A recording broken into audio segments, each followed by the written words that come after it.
So today we're going to be talking about what is a national fellowship, and then why fellowships, as well as some fellowships that you can really start thinking about during your first and second years here on campus. And then we'll get into really what makes a good fellowship applicant, and we'll hear from some of our amazing fellowship recipients and fellowship peer mentors, and then kind of build into what are actionable next steps you can take. All right, so I've included this tweet because it made me laugh way too hard. I don't know if anyone else is nerdy like me, but the tweet says, "You want me to apply for a fellowship after what happened to Boromir?" So yes, not that kind of fellowship. We're not sending you into Mordor. What a fellowship is it's a nationally competitive merit-based award. So that can look a lot of different ways. Nationally competitive means that it is coming from outside UNCG, so it's not just U of SC. I'm at the wrong university. I've been here 5 months. Sorry about that. U of SC. So at U of SC, it is funding from outside of the university, and it is competitive with folks from around the country or potentially even around the world. That being said, competitive does not mean impossible. It can range anywhere from 500 applicants vying for one spot to a 1 in 4 chance of being awarded. So basically that it is competitive outside of the university. And then merit-based means that it is, you have to meet a number of criteria that the fellowship is looking for. That can look like GPA, it can look like leadership experience, it can look like different interests and passions and skill sets. It can be all of those things, and will help you figure out kind of what fellowship is your best fit. Awesome. So as Heidi started to allude to, you can do a lot with fellowships, and that's why we're really excited to speak with you today about these different things. You can do so many different things, from studying abroad and learning languages to doing research, as well as, getting engaged in the government and policy making, and get funding to do, undergraduate schooling as well as graduate schooling. And there's so much more. So we often like to say free money to do cool things. I mean, who doesn't like that kind of combination together? And so with these fellowships, really what you want to find is kind of where the intersections of your interests lie. A lot of these fellowships don't really fall neatly into one category or the other, which is great for y'all because neither do you. So when we're looking at fellowships, we're trying to find those intersections. So for example, the Boren Award is an opportunity to study abroad in another country, learning a language, and also has a public service component. So Carlos is now in Brazil, and he'll be studying Brazilian Portuguese and then going to work for the government for a year or more after he graduates. And then Blakely had an intersection at her interest in education, policy, and also summer opportunities. And she ended up at the American Enterprise Institute Summer Honors Program, where she got to study education policy for a week in Washington, D.C. And then Shruti got to put together study abroad, research in STEM, and go for a STEM research internship in Germany for a summer. So there's a lot of different combinations, and you may find a new interest as you go through the fellowship process, but we'll help you find that perfect fit for you. Yeah, and I know that, seeing all these opportunities can be really exciting, but sometimes they can also be a little bit daunting, right? You just came on campus, you've been here a couple months, you're, trying to figure everything out, and we really feel you. But the really great thing is that you have a whole team of people who are cross-trained, who are excited about fellowships, who are here to support you. And that's something really special to the University of South Carolina. Speaking from experience, not all universities have this kind of level of support and this opportunity to share with you multiple different resources and student perspectives to faculty engagement and things like that. So you really don't have to do this alone, and that's really special. Some of you might be thinking, well, it's really competitive. The odds of winning are so small. But I would love for you to kind of think about, the fact that we do have a team of people who are willing to support you. University of South Carolina has such a long history of fellowship recipients, and it's really not about the numbers. It's not about how competitive or less competitive a fellowship is. It's about you and your fit with the fellowship itself.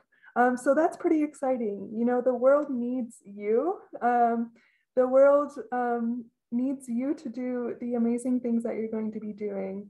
I've had so many conversations with professors and staff members who come into my office and they're like, Kendall, I just had the most amazing conversation with the student. And I never thought about this topic like this before. That's really special to hear that from someone who's been teaching at this university for over 30 years. You know, you have value, and a fellowship can really help you kind of explore some of the different possibilities of where a fellowship can take you. If you already have scholarships from the university, that's great. A fellowship can just add to that. So, you know, it's another opportunity where you won't have to pay for certain things, and you will be able to get a really meaningful experience. The last thing that I'd really like to think about too is that some people, you know, look at their majors and they think, oh, well, I'm not a STEM major, so I can't do research, or I am a STEM major and I can't go abroad. We'd really like you to kind of broaden your ideas of what a fellowship can help you do, and to be open to the different possibilities. So all of these students have a wide array of majors, and don't worry, there's many more students who have also experienced fellowships, and they were just really open to seeing those connections and building upon that. So really don't feel limited by your major, because your major can open up new possibilities, and a fellowship can help you explore that. Yeah, so we talked about some of the things that shouldn't hold you back from applying, but why should you apply for a fellowship? So one is that it will really help you clarify and articulate and explore a lot of really important questions, not just for fellowships, not just for your academic life, but for like life in general. What are you interested in? What do you care about, and why? What are your future goals? And how does this experience help you reach those goals? Those are questions that I think all of us could answer if we spent some time thinking about it. And through the process of applying for fellowships themselves, a lot of folks will find that they clarify those goals. As they find out, oh, I didn't realize I was as interested in policy as I am. Or I know we had a recent Goldwater scholar who kind of solidified her interest in like a specific area of biomechanical engineering because of the application process itself. And in that process of exploring who you are, what you care about, what your goals are, you'll also strengthen your persuasive writing skills, which of course are going to serve you well within the university, within academia in general, if you plan to go on for a graduate school or a PhD, and as you move into the job field. So as you're beginning to put yourself out there for applications and jobs and internships, these skills will definitely translate to those different situations, as well as with the materials that you create through your fellowships application. You may even be able to use those later to adapt them for graduate school job applications. So once you start with the process of applying for fellowships, you'll find that you'll maybe come back to some of those pieces again and again, because they really ring true with who you are and what you're hoping to do. And throughout these different fellowship processes, some of them do involve kind of a nomination process, which means that we put you in touch with faculty who are interested in what you have to say and what you're trying to do with this fellowship, who will help support you through the process, hopefully getting you through to the final stages of the fellowship application, but really being able to look at your application, talk to you, and help you to further refine those goals. And you'll be able to get to know faculty on campus and to branch out your networks, which of course is a really great thing when you're starting to look for internships, when you're even just trying to make friends. Who knows, you might befriend a faculty member. There are people too. And so you'll be able to kind of expand those networks, potentially even getting individual guidance from faculty. I know with our Fulbright process, we actually pair you up with a mentor. So you may have opportunities for direct mentorship, group mentorship, and interaction with more of your peers who are also doing awesome things on campus. And finally, what we consider kind of the last step in fellowships in this whole long application process is possibly getting funding to do cool things. So you already have all of these things that you're gaining from applying for a fellowship, and hey, you might win and you might get to do cool things. So we are here to help you through that entire process, to support you, to help demystify some of the confusing or kind of daunting aspects of that. So you have a team on your side, and we are here to help.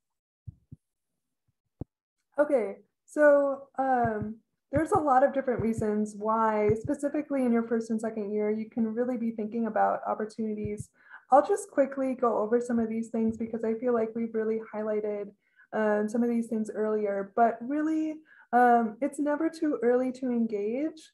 But I also want to bring a caveat to that. So I know that some of you are feeling like, oh my gosh, there's so much to do on campus. I'm trying to figure everything out. If you're still trying to figure everything out, that's okay. You are where you need to be. But we encourage you to come speak with us and come talk with us about these different opportunities, even just to get your feet wet, just to see what's out there. Because you never know, what opportunity either now or down the road might be really an awesome opportunity for you to engage with your interests and your future goals. And it's also a way for you to kind of think about who you are within your larger community and, globally and internationally. So there are a lot of different benefits. You can do, exploring your interests. You can pursue those academic opportunities. You can do research with top scientists. You can really kind of hone in on what you're interested in and explore that. So now we'll kind of go into some different fellowships overview, and we encourage you, if any of these sparkle to you in tonight's session, or if you're like, oh, I know I'm interested in something, but it wasn't quite mentioned in this specific info session, please come talk to us, because there's over 250 of them. And it would be really boring if we just went over all 250 of them with y'all right now. So we just kind of chose certain ones to highlight. Heidi, do you want to take the international ones? I sure can. Yeah, so there are a number of opportunities to take your education internationally, either as an undergraduate or as a graduate student or a researcher or an English teacher later on. So a couple of the things we wanted to highlight, kind of since you're earlier in the career and graduation is thankfully very far away, you'll want to focus on kind of some more of those study abroad opportunities. And the good news is, for those of you who are in STEM majors where it might be a little bit trickier to go abroad during the semester, there are also summer opportunities that are supported by fellowships. So our first kind of category of fellowships that we put on here were our language-centric fellowships. So if you're interested in studying a critical need language, so think Arabic, Chinese, Japanese, Punjabi, Azerbaijani, those kinds of languages that are deemed critical to the United States interests abroad, you can study those either for a semester or a year through Boren, or a shorter period through the Critical Language Scholarship, which is actually the one I did as an undergrad, and Project Go, which is specifically for ROTC folks. And those will help you to study a critical need language, either in a program of your choice through Boren, or in a structured summer experience like Critical Language Scholarship or Project Go. There's also different scholarships for study abroad, fellowships for study abroad that are location centric or that can be applied anywhere. So that's our next group of fellowships here. So Bridging and Freeman Asia. Bridging is for specifically study to Japan. So if you're interested in going that direction, Bridging is a great one to look into. Freeman Asia, specifically for folks going to East Asia. FEA, the Fund for Education Abroad, is one that can be applied to many different types of programs. You pick the program, they provide the funding, is kind of the basic premise of Gilman and the Fund for Education Abroad. Fund for Education Abroad does try to provide funding for folks who have high financial need, and the Gilman is specifically for Pell eligible students. And if you are planning to go abroad in the next year or so, the Gilman is actually still open. So if you're Pell eligible and interested in study abroad, please go ahead and apply for that one. You have a 1 in 4 chance of getting that fellowship. So thinking about study abroad early in your career can also help you get options, not only for funding, but also for programs. So you work with Education Abroad for your program, us for funding opportunities. And then finally, Fulbright UK, which is a standalone 3 to 4 week summer program at a UK university for first and second year students. Richie's going to talk about that one. So they have 5 different institutes that you can go to. Each of them have a little bit of a different focus. One is innovation, there's one in arts, there's one in food. So there are different opportunities, and they do focus on first and second year students, and especially students who've had limited international experiences. Mm-hmm. Do you want to take STEM? So the last thing that I'll say about Fulbright UK is that because we're entering hopefully a post-COVID world, there will be more institutes available, and they're really interested in students who engage in a broad definition of leadership. So we really encourage students to think about Fulbright UK. It's a great opportunity for first and second year students, and it can really open a lot of doors. So now I'll highlight some of the STEM opportunities. Dodd Rise is particularly an amazing opportunity for students interested in doing a research project in Germany. No German is required, and you'll be able to do some cutting edge research at some top universities. Goldwater is specifically for students who are interested in a career in STEM. And it's a really, the Goldwater Scholarship is a really amazing opportunity, and it really spotlights you as a future STEM researcher. So if that fits with your kind of path and your interests, that's definitely something to think about. The Google Lime is really for students who are interested in computer science and engineering, who have either visible or invisible disabilities and are interested in working with Google. Google has a very wide definition of how they define what disability is. So I would encourage you to look at that. Finally, the SC Space Grant is a great opportunity for students who are interested in NASA-related research. We've had a lot of students win this award here on campus, and it's been able to fund their research here on campus. So, that's great too, because anyone who's in STEM, or really anyone, regardless of if they're STEM or not, research is going to be helpful in kind of carving your path. And if you can get paid to do that, that's even better. Then we also have a couple of other opportunities, particularly for students who are interested in the environment. Hollings Prep is a really great internship opportunity, specifically for freshmen who are interested in pursuing a career with NOAA. And then secondly, the Hollings Scholarship, which is a scholarship and internship with NOAA. And you get to do, work if you're in STEM, or if you're interested in policy or science education. Hollings is, going to work with you to help you find an internship within Hollings and receive mentorship to be able to get a really meaningful experience out of this. So again, these are highlights, and I would like to, say that, all of these categories, kind of get a little bit messy in the best way possible. So we've had pre-dental students learn a critical need language with CLS. We've had students interested in food policy like Richie do a Fulbright UK. We've had social scientists who are really interested in advocating for disability rights, be a Goldwater scholar. We've had policy and people interested in policy and politics do Hollings. So again, really kind of try to think outside of your major. And then the last category that we have for today is public service. So Heidi, do you want to take that one? Sure, we can. Yeah, I can take this one. So one of the ones that we mentioned that Blakely had been to, one of our fellowship peer mentors, is the American Enterprise Institute. And those are week-long seminars in public policy making that take place in Washington, D.C., include different seminars and things like that, and they have different topic areas. So healthcare policy, education policy, 3 or 4 more, but I don't remember. But they have a lot of different categories of policymaking. So if that's something you're interested in, that's a great way to get introduced to that. And then of course, expand your network. So the Latinx 44 scholarship is funding for a public service oriented internship. So Kendall, I don't know if you wanted to say more about that one. You're a little bit more familiar with that one in Obama than I am, and I can come back. So the Latinx 44 scholarship, you do need to find your own internship experience. This scholarship will just give you the funding to be able to do the internship experience.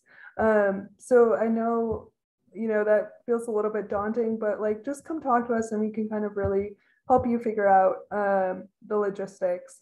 The Obama scholarship is a really great opportunity. It's relatively new. And this allows you, again, you're finding your own internship experience, but you do get a mentorship in this program, as well as funding for travel. So definitely come talk to us if you're interested in anything related to public service, public policy, government. If any of that sparkles with you, come talk to us. We're here to help. Finally, UDAL is a really awesome opportunity for people interested in pursuing a career related to the environment or a native healthcare or tribal policy. So I know those feel like kind of, somewhat different areas. So if any of those speak to you, definitely consider the UDAL scholarship. UDAL really wants students who have a commitment to the environment. And again, that surpasses a specific major. So we've had journalists be UDAL scholars. We've had scientists be UDAL scholars. We've had policymakers become UDAL scholars. And you do get an orientation session out of it, as well as a listserv and some money. So I know, okay, on the grand scheme of things, a listserv and an orientation session doesn't sound that exciting, but it is actually pretty great because, again, similar to Goldwater, it's a spotlight on you, telling, employers that you are, pursuing this field of environmental change, and you have the skills and the abilities to do that in a cutting edge way. So that will be a really nice spotlight on you. And also, again, we mentioned earlier that with some of these opportunities, networks are so important. So there are certain opportunities that only come through to, specific fellowship recipients and their experiences. There's specific mentorship. And I think, it's really about making those connections and being able to build those relationships, not only to get what you want at the end, but also to help you kind of understand who you are in relation to others. So UDAL can be a really great opportunity for you to explore that as well. I know we just went over a lot of information. Give yourself time to breathe. It's going to be okay. And we'll go on to the next slide. So really kind of just think about yourself and recognize that, there's a lot of value in trying, and if you never try, you won't get it. So we're here to help you along the way, and there's a lot of things that you can gain through the process. Yeah, so we've talked a lot about fellowships. So who makes a good fellowships applicant? And I would say there are probably, let's see, 14 of y'all in the room that make great fellowships applicants. Kendall and I maybe, but definitely you all. So again, kind of recognizing what value you bring to the world because of your unique perspective and your interest in other perspectives. So that can be from different fields, from different individuals, from different academic institutions, or even from a global perspective. Having those interests and other perspectives is something that makes a really good fellowships applicant. And again, fellowships are all about fit. So finding where your intersections are in those little Venn diagrams of your different interests. Fellowship applicants should have solid academics, particularly in the area of focus. So if you're in biology, we would hope that you would have good academic track record in that area. But fellowships measure excellence in a lot of different ways that doesn't always overlap with GPA. So For some fellowships like the Gilman or FEA or other fellowships, they may have no GPA requirement, or GPA may not be one of the main considerations for that award. Some of the other applications, as you get a little bit more into the more competitive fellowships, they may have GPA requirements, but just making sure that you have your solid academic foundation and that you have the tools you need to succeed at whatever you're proposing to do, that makes you a good fellowships applicant. Leadership experience. And again, this can look a lot of different ways. You don't necessarily have to be president of every organization you've ever been a part of to have been a leader.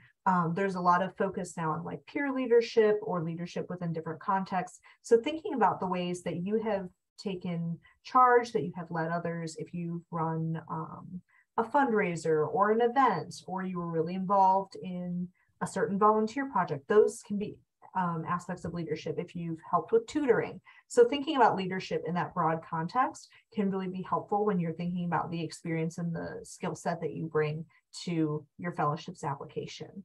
One other thing that's really important is resilience and follow through in the face of obstacles, especially with kind of the past couple of years being really upset due to COVID and folks having to change a lot of different things. Y'all have had a little bit of practice with being resilient. So really being able to show a foundation or someone who's wanting to award a fellowship that you are resilient, that you can persist when things get hard, that you're a problem solver, that you can pivot, which was the favorite word of 2020, and that you can follow through on things that you commit yourself to. So really thinking about that and the ways that you have demonstrated that problem solving.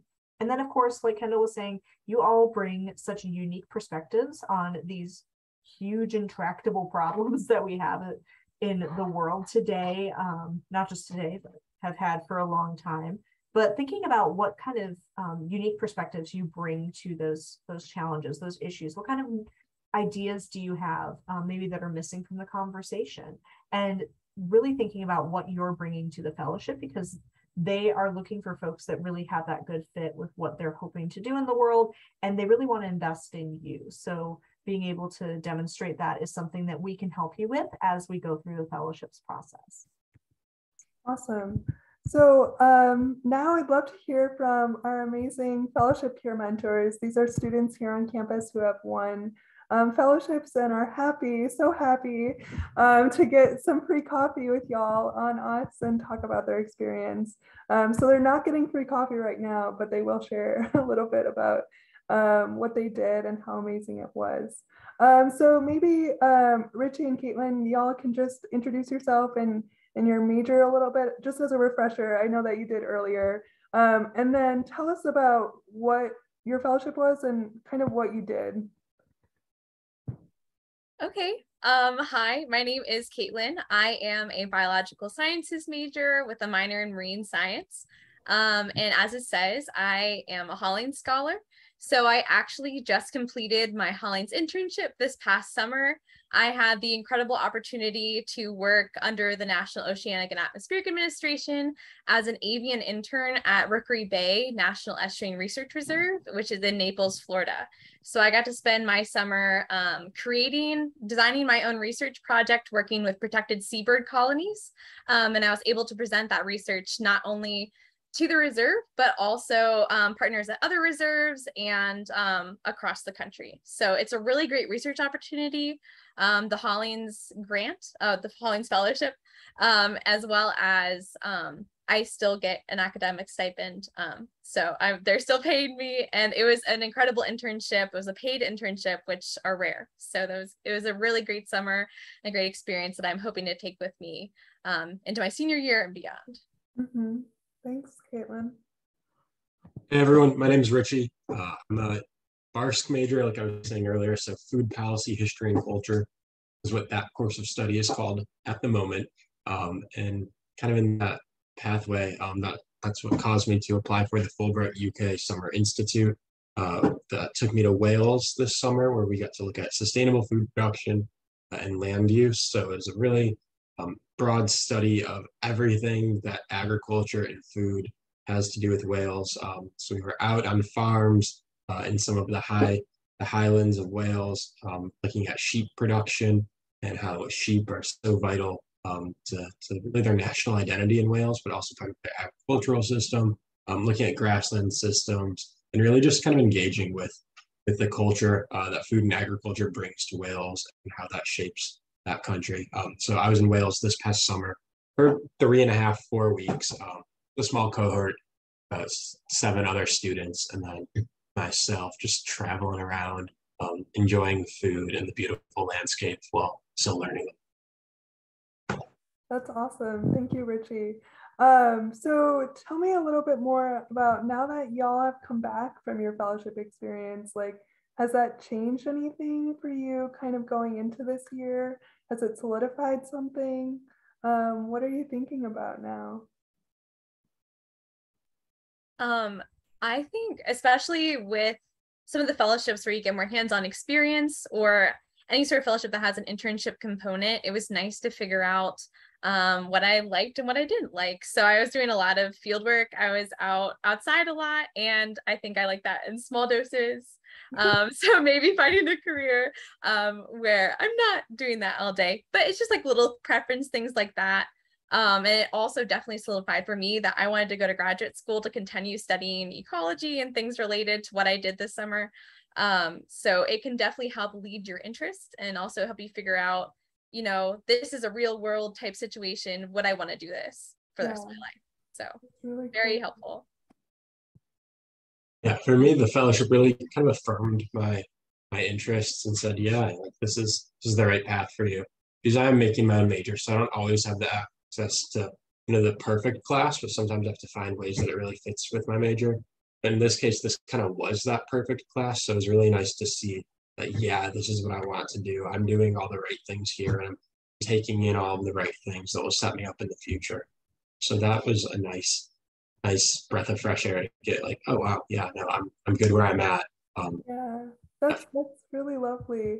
And I'd love for us to think back, to the time when you were a first or second year student, starting to engage in this process. How did you feel engaging in this process? How was it, finding someone to work with and help you through the application? Were you nervous? Were you excited? Do you know this was the one that you wanted to apply for? I want to know. I liked it when I get coffee with people and I talk to them about Hollings. I always tell them that when I applied, I thought I had no shot, thought I wasn't going to get it. I read some of the example essays and I was like, these people have done so much more than me. They're so much better than me. And it's not, well, I guess I'm proof that that's not true. Even if you think that you are not going to get it, there's too many people applying. Just putting yourself out there and really finding value in every single thing you've done. It could be a very small aspect of something that you do on campus, but if you apply it, make connections to the goal of or mission of whatever organization you're applying to, and help them see how you could be a good fit or could further their organization, you can really go anywhere. So just have confidence in yourself. I didn't have as much confidence in myself as I should have. It was a little bit of a stressful process for me, but it has a big payoff just for y'all to be here and be learning about the scholarship fellowship opportunities. Definitely make appointments with people in the fellowship office. I had people read over 2 or 3 draft essays, and everyone was super helpful, and they're here to help you along the way. So definitely take advantage of that. So look back on my freshman year a little bit. This was the fellowship that I researched my U101 course after fellowship's presentation in my U101 class. So I was like, okay, this is what we're going to do. That was a whole semester before the application was due. So I had a lot of time to sit on it, really think about it, and kind of come into that application process, knowing where I was and what I wanted to do. And I was hit with a little bit of a curveball because COVID was still a thing my freshman year, much like it is now, but it was a little more rampant. And they canceled the program. So I had these essays all ready to go. I had people ready to recommend me, but then I had to wait a whole nother year because the program was canceled and I couldn't apply. So coming back into my sophomore year, I knew I wanted to apply to this program again because it was, 1, awesome, and 2, I had my essays done, or at least I thought they were done. So that was kind of how that process worked out. And that actually made my application, I think, a lot stronger because I had a lot more time to reflect on those essays that I'd written. They were a good starting point, but I did a lot of work on that and went to those meetings and had a lot of last minute help for this Fulbright. So there's so many things that kind of all came together. But starting in my freshman year was really crucial to getting this award. Yeah, thanks, Richie. So do you have any advice? I know, Caitlin, you kind of mentioned some helpful advice as you're reflecting on your own experience, but if y'all have any advice specifically for first and second year students, I'd love to hear it. I think one thing is you're a first and second year student, and the fellowships application, people know that. Like, you don't need to be the president of everything in your first year. That's impossible. You just need to find a couple of things that you like and work towards them and maybe pursue some interest. But you don't need to like overwhelm yourself with chasing after awards and accolades on campus your first year, whether they're leadership related, fraternities or sororities and whatnot. Just focus on doing things that you think you're interested in, and that's going to show really nicely on your fellowships applications because you get to be just yourself. Just a little trite, but it's what works out. No, I think that's really helpful. I mean, I think, sometimes, especially coming from high school and then seeing all of these new people and, feeling major imposter syndrome, that it's really helpful to just remember, like, we all start from the very beginning. We're not all president, right at the very beginning, and that there's a lot of different ways to meaningfully engage on campus that can lead to all of these different experiences for sure. What about you, Caitlin? Any other sage pieces of advice? I think something that I definitely didn't think about when I was applying to fellowships my first and second year. Someone gave me advice to look at what courses I was taking and maybe some projects I had done in courses that maybe captured my interests or I was really proud of. Like I did a video project for one of my marine science classes that really sparked my interest in environmental education. So if you have something like that you've encountered so far in your time at Carolina that maybe isn't a position in an organization or necessarily something you would think to put on a resume or an application, you can pull from your coursework or things that you've done in classes. So just something to think about there that I think you can really twist and make applicable to whatever fellowship you're applying for. Yeah, and I think too, like, in terms of making connections with professors, office hours is not only meant for a space when you have a challenge or you have a question. It's also an opportunity to just be like, to introduce yourself and to be like, hey, I'm in your bio class and I really loved your lecture yesterday. Or, I'm really curious about a similar research experience that you've done. I'd love to hear more about that. So definitely just be open to possibility and the different opportunities on campus, because this is your opportunity to really see all the different pathways that it could take. So we kind of talked about some of these things, but creating a strong application, definitely thinking about your goals, your interests, and finding your fit, as Caitlin said, really thinking about where this experience is going to take you and why you want to go there. Grabbing some coffee with our FPMs. We have our Fellowship Peer Mentor page on our website, and you can connect with them by clicking on their face, and then you can email them and find a time to meet with them. Caitlin or Richie, have you had coffee with anyone yet? I have. Oh, cool. Okay, good. I've had with one student so far. What about you, Richie? I'm going Friday. Okay, so I'm sure they want even more, so definitely feel free. And then just thinking about, ways that you can get involved on campus, maybe trying a club that you're like, oh, I don't know if I'll like it, but just being open to trying it. And then when you're ready to engage in the fellowship process or just get your feet wet, come talk to us and we can explore your options together.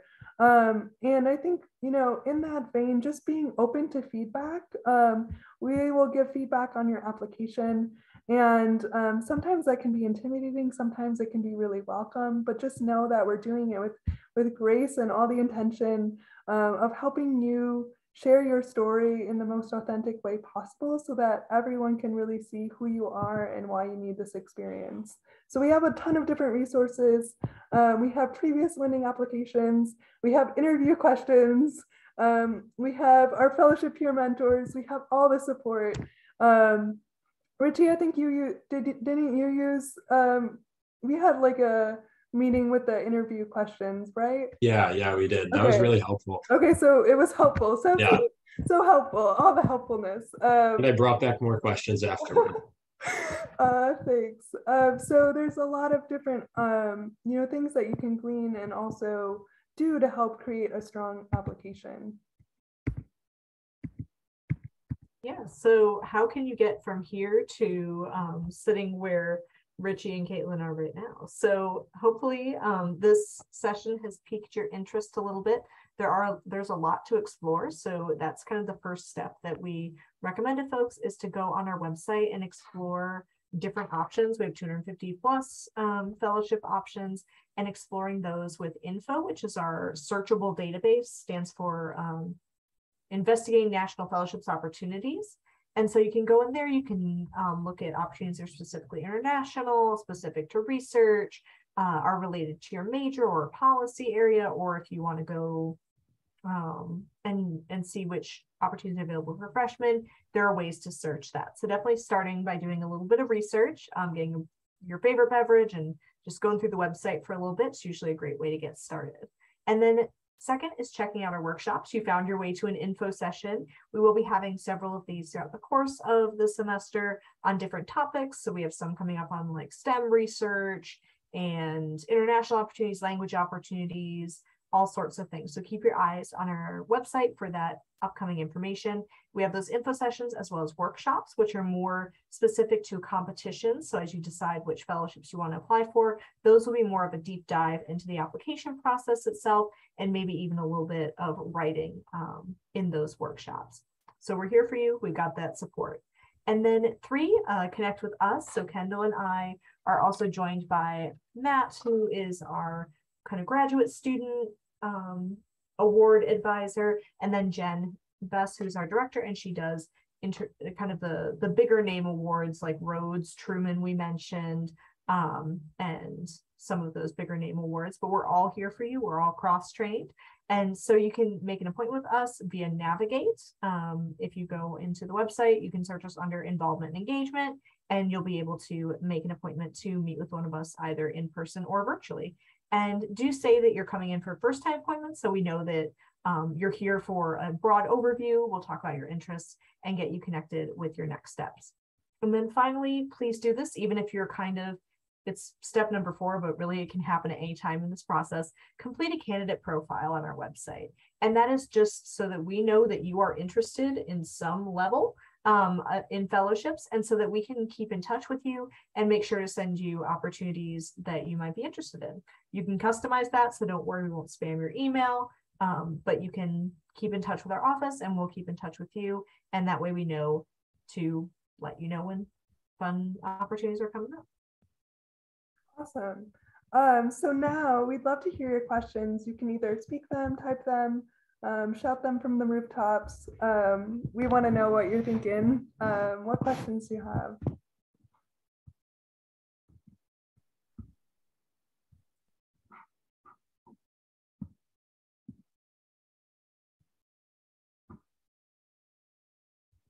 Anybody have any questions? I guess I have a question for y'all who are here. Of the kind of fellowships we talked about, which one were you the most interested in? If you want to type it in the chat or say it out loud. Just curious.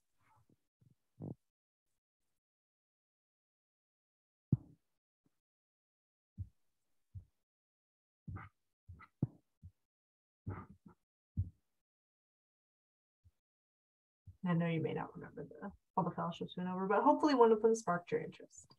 Oh, there we go. Hollings Prep. Awesome. And the fellowships. So Elena will be getting coffee with you, Caitlin. And then we got Dodd Rise and Fulbright UK. Oh, awesome. Highly interested. Again, this is a great a great thing to come to because now you've learned something that you weren't aware of. So Roy will definitely be following up with you, and Richie will look forward to his cup of coffee with you. Woo, Fulbright UK. Yeah. So FYI for all my Fulbright UK interested people, the application opens December 1st. So be ready, mark your calendars, and then you'll be able to see all of the institutes that are available. They still have the ones listed from last year, which will hopefully be also available this year, but there will probably be even more. So start your countdown. That's going to be really exciting. Goldwater, if you're a sophomore, like let's talk ASAP because the Goldwater application deadline is coming up. Cool. I was gonna say that's another advantage of getting into the process early is that a lot of these applications, like you can apply multiple times. So if you don't get it the first time, you'll have time to revamp your materials and try again the next year. So like for Goldwater, you can apply as either a sophomore or a junior. So it's good if you apply as a sophomore because then you get 2 tries. Yes. Well, we really appreciate y'all, and we appreciate our fellowship peer mentors for consistently helping us advocate for the good work of fellowships. And you know, we're here for you, so please don't hesitate to reach out. My office is in Honors Residence Hall 8108. And we serve all students on campus, so please come visit us. Heidi is in Dessa Shore College on the 3rd floor. But we're also happy to meet you, you know, by the fountain, on campus. You know, we just want to meet you where you're at. So we're here for you. We're excited for you. We can't wait to hear how you're thinking your story will unfold and how maybe a national fellowship can help you. We'll be around for a few minutes after if you want to ask a specific question, but if not, y'all are free to Kendall, go. Before we release people, can you click to the next slide? Oh yeah. If you want, please let us know what you thought about our presentation. We're starting a new format this year, so any kind of feedback is helpful. And yeah, just get connected with us. We're excited to meet with you, and we hope you have a great night.